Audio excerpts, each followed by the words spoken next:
गांव समाज में यदि कोई औरत पूजा पाठ करती है तो साधारण पूजा पाठ करती है तो उससे तो कुछ होना जाना नहीं है, न उसको फायदा है न उससे किसी को फायदा है। लेकिन वही सवारी लेकर के लोगों का कल्याण करने वाला यदि कोई मंत्र करता है और सीखता है तो होता यह है कि जो मंत्र शमशान में जागृत होना है उसको घर पे कभी नहीं करना चाहिए।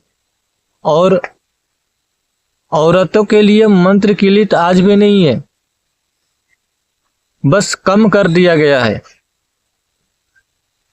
जिसे आप अढ़ाई अक्षर कहते हैं वो अढ़ाई गुण है। तांत्रिकों के लिए मंत्र किलन कर दिया गया है। तांत्रिक का मंत्र उतना कार्य नहीं करता जितना डायन की करेगा। जितना एक औरत का मंत्र कहीं भी काम कर जाएगा ना, उतना किसी तांत्रिक का काम नहीं करेगा। किसी पुरुष कोई भी मंत्र को करता है तो उसके अलावा जो है औरत का मंत्र अधिक तेज चलता है, क्योंकि उसका लिए जो है मंत्र किलित नहीं है, सिर्फ कम कर दिया गया है। और जितने भी ओझा है, तांत्रिक है, इन सब के लिए मंत्र किलित है, क्योंकि इसका दुरुपयोग ना हो तो इसको खोलना होता है, जगाना होता है। ताला चाबी रहेगा तब न जगाओगे। तो इसी तरह से कई लोग जो है औरत होते हैं गांव में, घर में, और भक्तिनी ही होते हैं जो लोगों का कल्याण करते रहते हैं। ये सब बड़ा भेद की बातें हैं, वीडियो में तो नहीं बताना चाहिए, क्योंकि इससे किसी की हानि भी हो सकती है। फिर भी मैं ज्यादा खुलासा नहीं करते हुए मैं यही कहूंगा कि जो मंत्र आपको दिया गया है तो देखिए कि वो मंत्र किस कैटेगरी का है। मंत्र कहीं शमशान साधना तो नहीं है, शमशान में साधना करने वाला तो नहीं है। कई औरत जो है डर के कारण मंत्र को घर में करने लगते हैं। मंत्र ले लेते हैं कि हाँ गुरुजी हम कर लेंगे, हमें चाहिए, बड़ा जरूरी है। और मंत्र ले लेते हैं और क्या करते हैं कि कह देते हैं कि हम कर लेंगे, और कोई उसे दे भी देता है।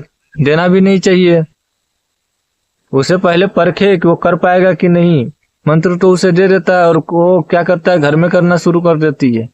डर के मारे जाता नहीं, सोचता है कि मैं औरत हूँ, रात को कहाँ जाऊंगा भटकने। तो घर में करेगा तो घर में लोगों को परेशानी होता है, जिससे बहुत ऐसा होता है उसके घर के लोगों को परेशानी होने लगता है और किसी को पता ही नहीं चलता कि ये मंत्र कर रहा है कि क्या कर रहा है।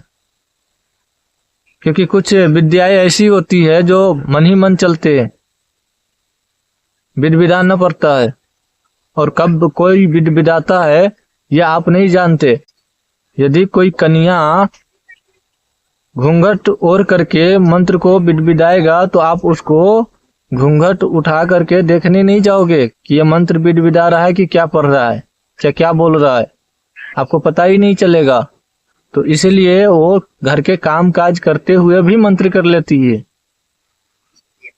और साधना का तो यही नियम है कि आप कैसे भी हो, कहीं भी हो, बस करना है। यदि आपकी भक्ति इतनी अच्छी है तो शक्ति कैसे भी मिलेगी। तो कुछ तरह के मंत्र ऐसे भी होते हैं, आप लोगों को पता है ना, 3 तरह का मंत्र होता है, 3 तरह से जपा जाता है और तीनों तरह से जपने पर काम करता है और बहुत पावरफुल होते हैं। तो इसीलिए कहता हूं कि यदि मंत्र है, आप लोगों को यदि मंत्र चाहिए, महिला के लिए मैं कहता हूं कि आप लोगों को मंत्र चाहिए तो घर में करना है कि शमशान में करना है या सुनसान जगह पर करना है, ये पहले देख लेना है। आप किसी से भी मंत्र लो तो पहले ये डिसाइड करो। ऐसे ही मंत्र मत प्राप्त करो। हर किसी के पास मंत्र होता है, परंतु वो खलिहान में रहता है, डेरा पर रहता है, घर में नहीं रहता। कोई भगत से आप मंत्र प्राप्त करते हो और वो आपको शमशान साधना वाला मंत्र दे दिया और आप उसको घर में करोगे तो परेशानी आएगा। और जो भगत होता है ना, वो बुढ़ पुरान होते हैं, तो बुढ़ पुरान होते हैं तो सोचते हैं कि बहुत बूढ़े हो गए हैं, इसके पास बहुत जानकारी होगा, इसलिए हम इसको गुरु बना लेते हैं, इससे मंत्र सीख लेंगे। और उसको ये पता ही नहीं है उस बूढ़ा को कि मंत्र कौन सा दे और ये किस लायक है। बस आपको मंत्र थमा देगा और आप उसको करने लगोगे। उस बुढ़ा को परेशानी इसलिए नहीं होता क्योंकि वो बुढ़ा घर में नहीं रहता। वो बुढ़ा घर में नहीं रहता, तो डेरा पर रहता है, दूरा पर रहता है। उसका लिए घर अलग होता है, क्योंकि वो बहू वाला बात हो जाता है ना, तो घर में तो रहेगा नहीं, घर में तो बहू रहेगी, तो उससे कोई परेशानी नहीं होता उसको, क्योंकि वो शमशान मंत्र कर भी रहा होता है तो बाहर कर रहा होता है, और आप करोगे तो घर में करोगे। तो इसलिए मंत्र लेने से पहले डिसाइड करे कि ये मंत्र कौन सा लेना है, फिर मंत्र को प्राप्त करे, फिर पढ़े, फिर साधना शुरू करे, और पूरा विधि विधान के साथ यदि साधना करते हैं तो आपको जरूर सफलता मिलेगा।